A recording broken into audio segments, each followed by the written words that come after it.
Chapter 111, The Golden Calf, Part 2. Exodus chapter 32, verses 15 to 29. And Moses turned and went down from the mount, and the 2 tables of the testimony were in his hand. The tables were written on both their sides. On the one side and on the other side were they written. And the tables were the work of God, and the writing was the writing of God, graven upon the tables. And when Joshua heard the noise of the people as they shouted, he said unto Moses, There is a noise of war in the camp. And he said, It is not the voice of them that shout for mastery, neither is it the voice of them that cry for being overcome. But the noise of them that do sing do I hear. And it came to pass, as soon as he came nigh unto the camp, that he saw the calf and the dancing, and Moses' anger waxed hot, and he cast the tables out of his hands, and brake them beneath the mount. And he took the calf which they had made, and burnt it in the fire, and ground it to powder, and strawed it upon the water, and made the children of Israel drink of it. And Moses said unto Aaron, What did this people unto thee, that thou hast brought so great a sin upon them? And Aaron said, Let not the anger of my Lord wax hot. Thou knowest the people, that they are set on mischief. For they said unto me, Make us gods which shall go before us.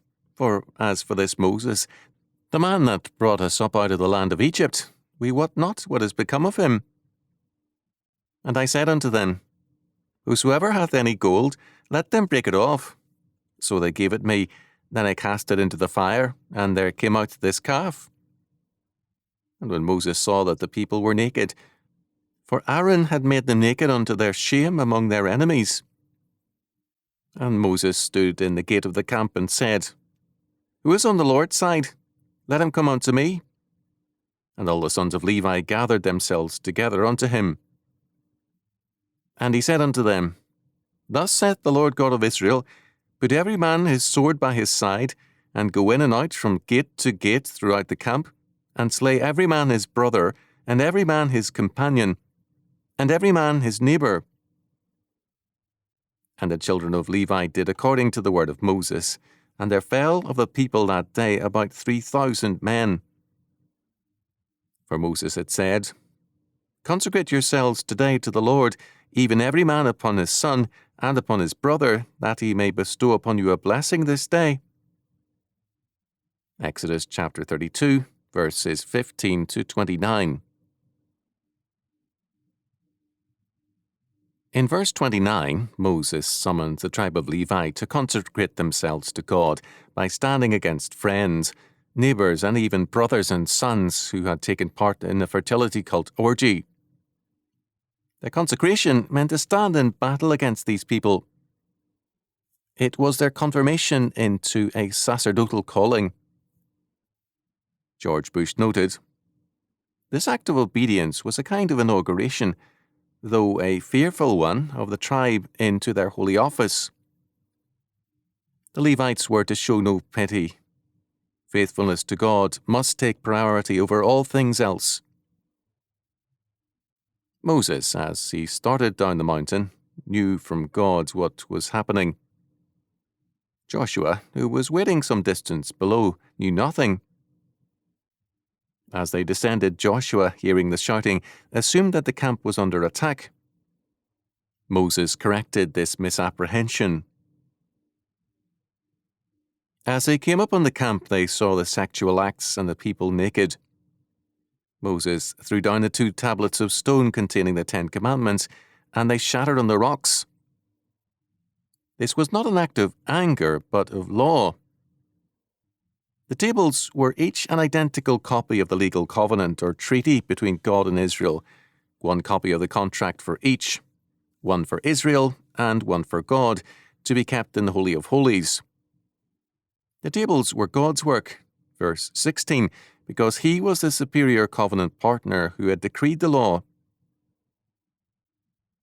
Israel's open apostasy had rendered that covenant null and void, and so Moses destroyed the now invalid contract. He had no other choice. At this point, the moral force and authority of Moses is remarkable.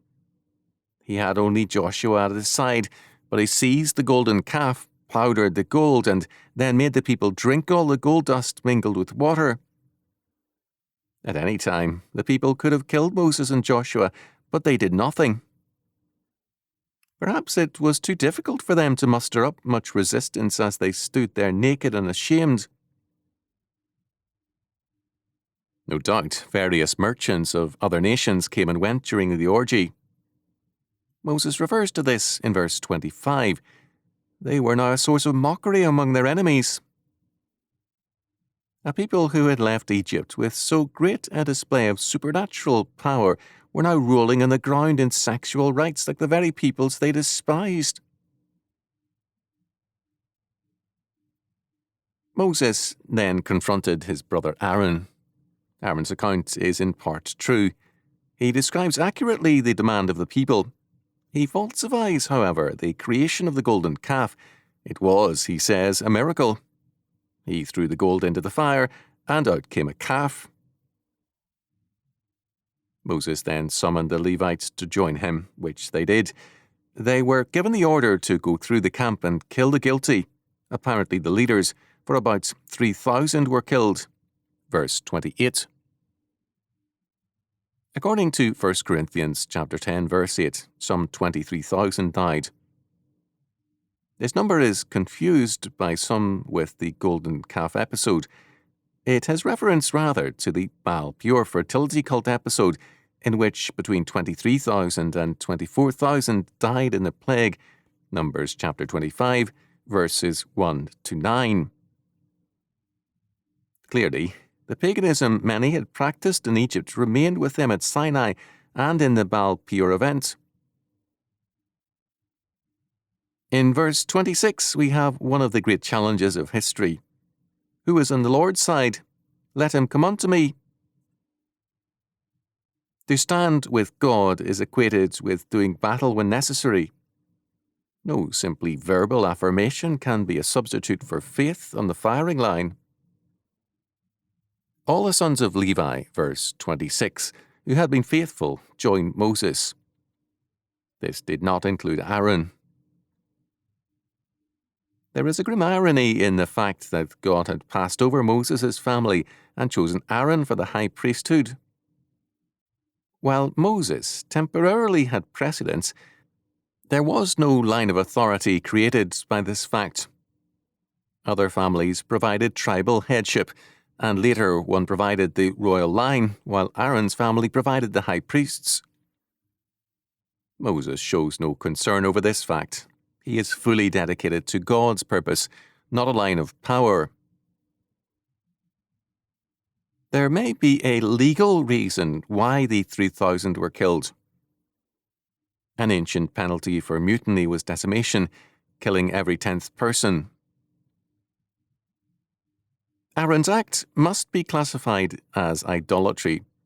He feared the power of the people more than the power of God. He acted pragmatically rather than religiously.